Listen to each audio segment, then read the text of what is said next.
Hey guys, welcome to the daily analysis. This is Nick from forexnews.com. Today is Tuesday, the 15th of October 2019, and the time is 10 a.m. here in the UK. You're looking at a EURJPY daily chart. In today's analysis, we're going to be looking for price action setups across most of these pairs listed here. Let's get into it, guys.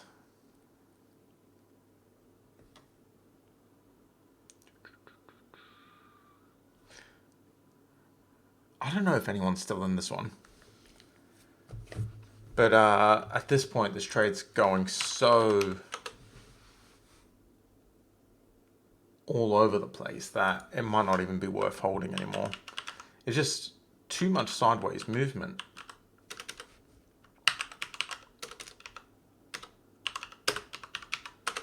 I know you guys can hear me typing. I'm just trying to bring up the swap rate and the Forex calendar. So the swap rate for this is the average swap rate depending on a bunch of different brokers. So your broker might vary, but it is a positive swap on the short. So you're probably not losing money staying in this trade, but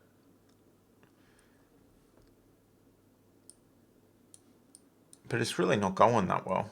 It's just up and down in this kind of narrow band that it's moving in, which is between here and around about here.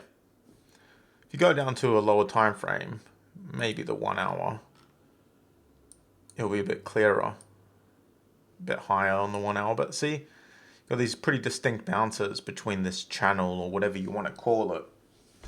So it's not really doing what you want it to do if you're in this trade.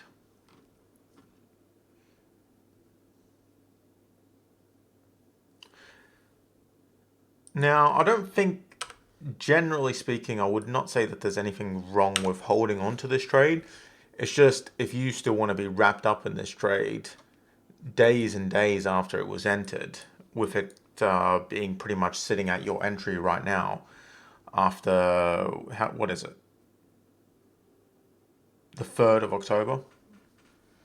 So we're talking 12 days, almost 2 weeks in this trade, and it's just sideways movement. Anyway, it's up to you. I'll leave it up to you guys if you want to stay in this trade. It is a positive swap, so it's not like you're losing money being in the trade. I forgot to bring the chat up, by the way.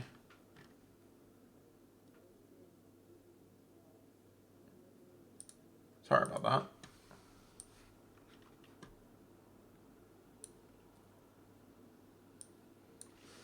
that. Felt like something was a bit off. The chat's not up.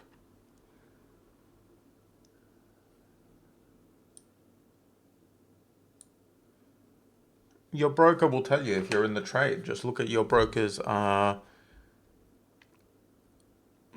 at it depends on the platform you have. So I'm not sure what platform you're using, but usually it's going to be somewhere near the bottom. No, that's the broker, not the platform, unless you're using IG's proprietary software, which I don't really know how, I've never used it. But are you using MT4 through IG, or MT5 through IG, or C-Trader if they have it? Well, then it should be at the bottom. I don't use MT4, so I don't know exactly. Well, I do have MT4, but I generally don't use it. But it should be listed at the bottom. You should see your open trades at the bottom, and then there should be a column for the swap rate and how much you're getting charged on swap. I believe that's how MT4 works.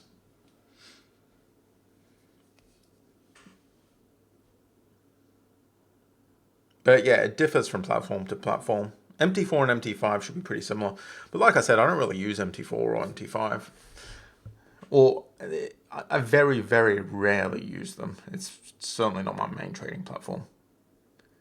It's like one of the worst trading platforms out there. I know like almost everyone disagrees with me on that, but I find it crazy I find it crazy that people are using a 15-year-old trading platform and are happy with it instead of using a modern trading platform with modern features. Let's use a dinosaur platform because we're too afraid of change. That's the attitude that most traders out there have, and it makes no sense. Anyway, I'm not going to rant about MT4 because don't get me started on it. Every time I start talking about MT4, I just get into this crazy rant. So I'm just going to end it right there, and we're going to go back to the analysis. And I've already offended like a million people here with my like what 1 minute rant on MT4. So I'll shut up now. Let's get back to the analysis. So EURJPY has a positive swap. Another way to figure out the swap rate is to just Google EURJPY swap. That's how I figure it out if I'm not in an actual trade. I'll just Google EURJPY swap or whatever pair, GBP New Zealand swap. And you'll get a website that will just give you a general swap rate. Now, it may differ from broker to broker. Well, no, it will differ from broker to broker, but the general average swap rate gives you a good idea if it's a positive or negative swap. And as long as you're not with a scammy broker, it should be kind of close. Some scammy brokers will just not have positive swaps on anything because they're scammy brokers. So they'll just manipulate the swap rates. But yeah.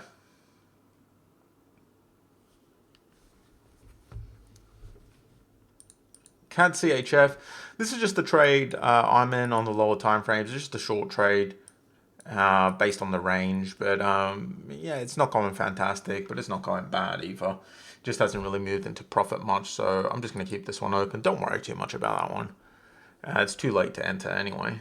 Well, I mean, it's not too late. You could still get a good entry, but it's not going fantastic. So I don't think you'd want to be in this trade. This one is off. There was a potential there last week. USD CAD, this potential we talked about last week, ended up working out really well. Took a very long while to take off, but when it did take off, it ended up working out really well. There were some of you in it, and I imagine you guys hit target. There's nothing much else happening there right now, so I'll drop this to the bottom. While I'll look at it this week, but not right now. GBP New Zealand, this is another trade I shared last week that ended up working out really, really well. I'm not sure who got in this one. There wasn't much discussion about this one on the forum, if I recall. So I'm sure there was some of you in it, but I'm not sure how many got in it. Anyway, main point is this trade has more than hit target. It has completely exceeded the target. Wherever the target was, it has exceeded it unless you had a crazy target. If you're still in this one, if you're holding on, it has smashed through resistance and it's made a new high yesterday. It's proceeded to break yesterday's high today. So if you're still in this one, I would just hold on to it. Makes complete sense to hold on to it. I'm going to mark it as green. Is anyone still in this one in the room? Okay, let's look at the news real quick since we've talked about all of those setups. Check out the news real quick.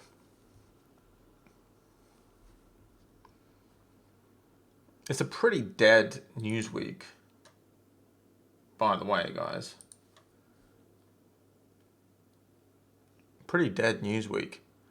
We got New Zealand CPI today at 10:45 p.m., which is in about 12 hours, 35 minutes, 36 minutes. I'm not too worried about that, unless you're in New Zealand pairs. If you are, then I still probably wouldn't worry too much about it. Unless it's way off consensus, I don't think it's going to affect anything. The previous was 0.6, the forecast is 0.6. It's probably not going to have any impact unless it drops down to 0.3 or something like that, but I don't think it will. GBPSEK, again, not really too bothered with that.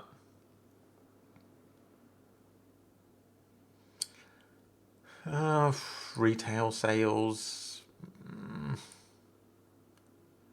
not too worried about that either. There's pretty much nothing to worry about in terms of news this week, except for that one speech tomorrow from our Governor Carney. This is the only thing, and I don't even know if this is something we should worry about. It's a panel discussion. So yeah, panel discussions, they can have an impact because it's not a pre-planned speech. So, you know, anything can be said. Generally speaking, these people are pretty reserved and they don't say anything that's going to have a huge impact on the markets. But humans are fallible. He can make a mistake. Who knows?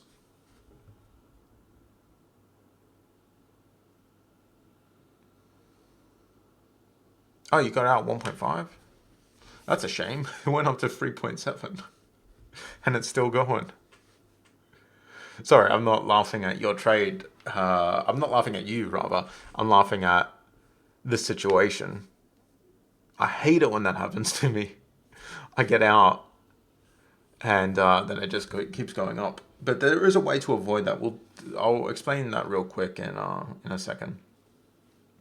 But news-wise, guys, in the next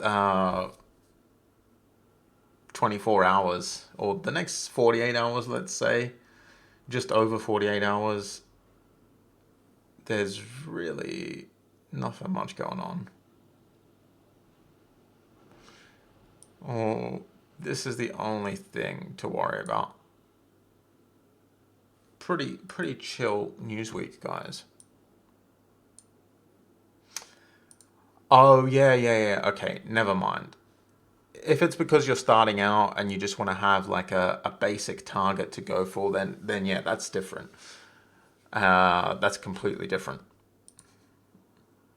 It's always a good idea when you're starting out to not push it too much with your targets because you don't really know the signs that you're going to see that suggest price is going to keep pushing or, you know, move further in the direction that you're trading. So having a 1.5 to 2 target at that point is okay. But the most important factor is to look at and learn from those trades that you take that do keep moving, because you need to look for the signs that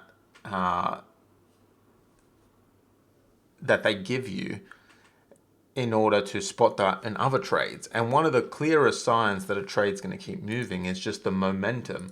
So you're in this GBP New Zealand long, and on the first day after you enter, it pushes up pretty much to your target, because your target would have been 1.5. So it didn't quite reach your target, but it got very close to your target. So seeing that much momentum is a really good sign that things are going to continue to move in your direction. The next day, it breaks the high. It did pull back down, of course, but eventually it breaks the high, keeps pushing up. So when you see that high breaking, you have a pretty good idea that it's probably going to continue, so you can extend your target to the resistance area. Then when price approaches the resistance area, it smashes straight through it. So then you could keep that trade open and keep it open. While doing this, you could exit part of the position. So let's say you exit half of the position at your original target, or you could trail it manually by tightening that stop loss as it goes up. There's a lot of different methods you can use to manage the trade, but just keeping in mind that momentum tells you if the trade's going to keep moving in your direction. Now, obviously, it's not always going to work. Sometimes you get a lot of momentum and then it just fizzles out instantly and continues down. But generally speaking, the momentum that you get will give you a pretty good idea of whether you should close or not.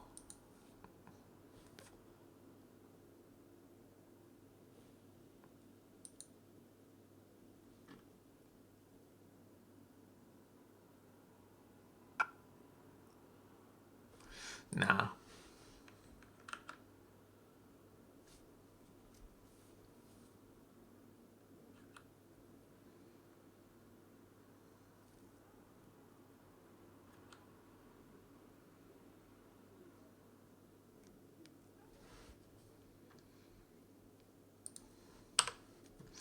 CADJPY looks kind of interesting. There's a potential short here. I'll explain this in a bit more detail when we do the wrap up at the end. Don't know what that's about.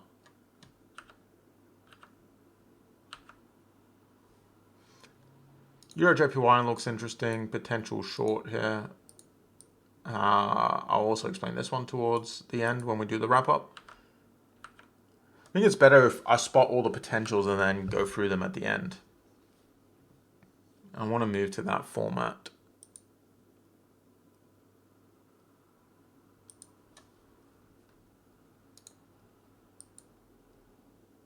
Nah.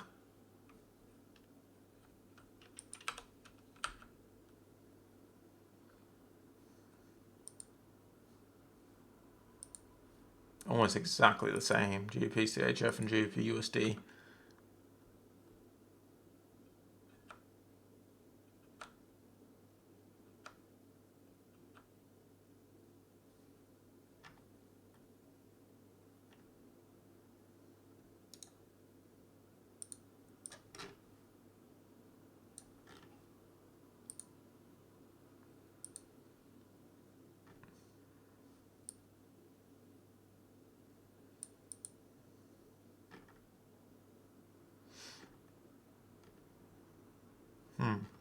Right, I'm going to just take a quick look again in case I missed anything.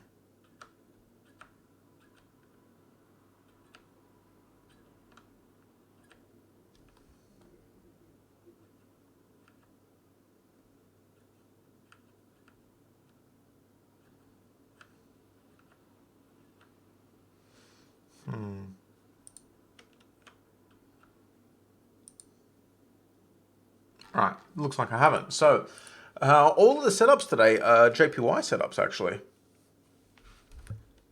So we're seeing JPY stalling at resistance across several different pairs. And there is potential for some good short setups here.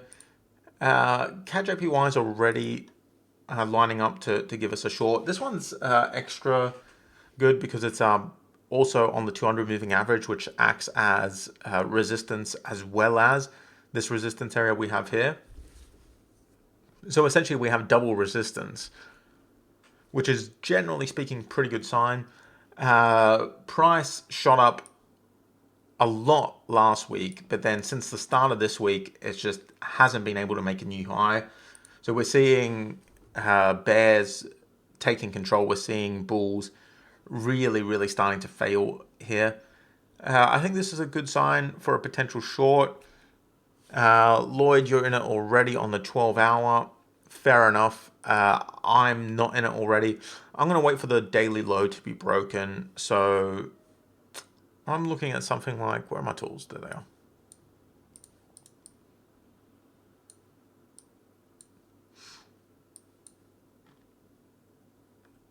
I'm going to remove this area. I know that seems like curve fitting, but that area needs to go because it's a kind of weak. Oh, actually, no, sorry guys. That area doesn't need to go. I mistook that for something else I was looking at earlier. It's not that area that needs to go. My bad.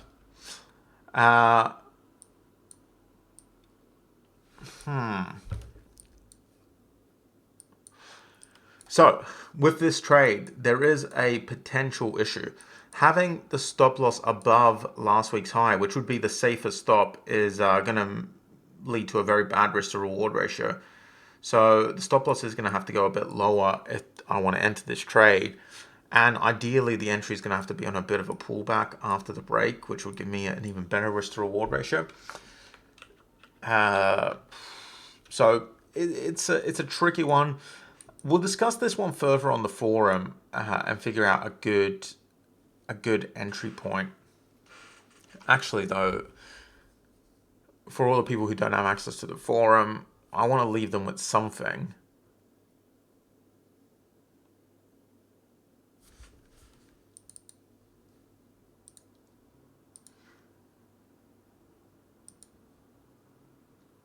And just back to red for now, because it's just confusing me.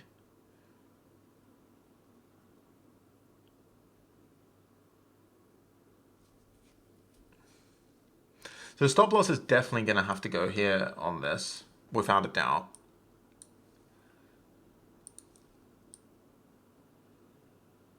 It's just the entry. The entry is the tricky part. Worst case scenario, you could just straight up enter on a break of the low. That's worst case scenario. Well, not worst case, it's just that's one of the entries you could use. It's not the best entry, but it's one of the entries you could use. Another entry would be once it breaks that low and pulls back up a little bit, which often happens. So you might be able to get in, let's say up here. That'll give you a much better risk to reward ratio. That's probably what I'm going to look to do. I'll wait for a break 4 or 5 pips below the low of yesterday's candle, and then a bit of a pullback. Especially if it breaks 10 pips and pulls back, that'll be even better. So I'm going to look to do something like that with this one. EURJPY. EURJPY also looks pretty decent. But again, we're going to have a similar issue if we use this low here and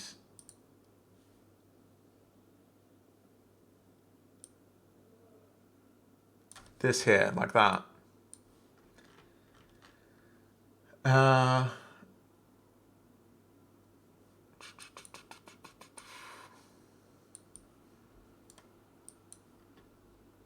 Yeah, we get a similar risk to reward ratio to CADJPY. Again, it's not a fantastic risk to reward ratio, but we could have the stop loss up here and get a similar risk to reward ratio. So it's not that bad. But if you want to keep that tighter stop, we could get a much better risk to reward ratio. So there's two options here on EURJPY with what you want your stop to be. If you want the safer stop, you're gonna have to settle for 1.6-ish, maybe even 1.5 risk to reward ratio. Otherwise, you could keep that tighter stop and have a better risk to reward ratio. Again, this is a choice that I leave up to you. I'm personally leaning towards the wider stop because it's safer, and I do love safer trades. USDJPY. Once again, we're going to have a similar issue here. It's just the size of the indecision candle itself, plus the fact that last week's close was pretty high, is just going to lead to a pretty bad risk to reward ratio overall, 1.58 in this case. So if you had that tighter stop, you would be able to get about 1.9, which is much nicer, but then it's a much riskier stop. So you could enter on a pullback. There's a few options here. I'd probably just enter on a bit of a pullback with this one and keep that safe stop because, as I've said, I do like safe stops. So that is it for the setups, guys. We have a few setups, but they're pretty much the same setup across 3 different pairs. They're all JPY setups. So are there any questions? Could use the 200 moving average. I imagine you're talking about CADJPY.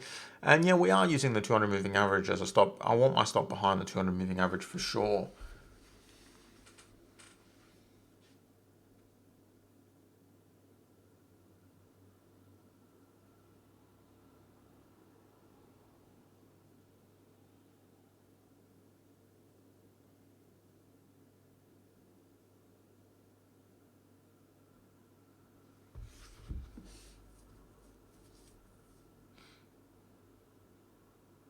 GBPSEK, interesting.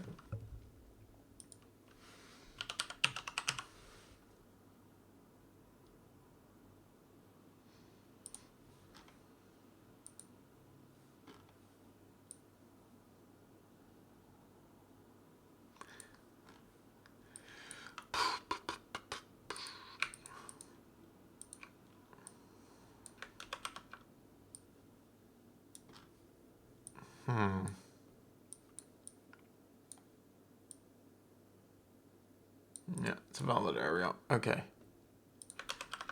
Need to play support resistance on this, guys. So that lines up with that. Yeah, it's got some history. Okay.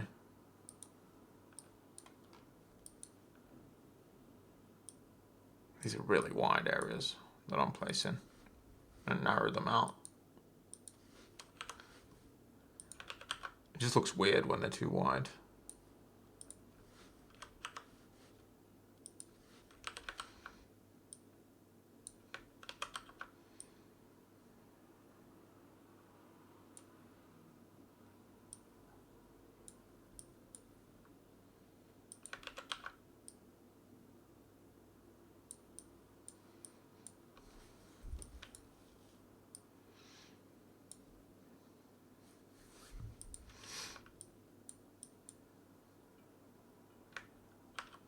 I'm not going to worry about placing support resistance down there. I just need to figure out if there's any support resistance here. And it looks like there is through here. But let's see how that performed more recently. Not too well. Not too well at all. Does seem like we have some form of support through here. Place it there because we did get some bounces, some price stalling around here. So let's just see, let's not worry too much about this support area for now. Let's just look at the setup itself. So GBPSEK, we got price stalling out on resistance. If you're trading the 12-hour, you could have been in this one already, but the risk to reward ratio probably wasn't fantastic. Could be wrong. Let's have a look. Yeah, it was like all these other trades. It wasn't fantastic, but it wasn't bad either. But it is obviously pushing up right now. That's if you trade on the 12-hour. If you're waiting for the daily, what I would suggest is to just wait for some indecision at this resistance area. So just wait for indecision to form on this resistance area, which you could argue it has already here. But for the purposes of this setup, let's look for some new indecision because, you know, that's already gone.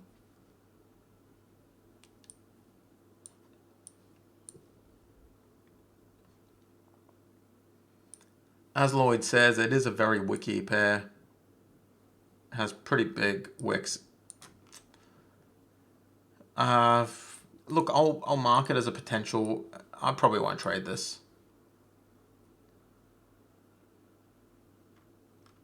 But I am going to start looking at these SEK pairs more often. Okay, guys. By the way, Thursday I am leaving. I previously said Wednesday the 16th, but it's actually Thursday the 17th. I'm going to just be on a short holiday. But I will be working through that holiday. It's not really a holiday, it's just visiting family. I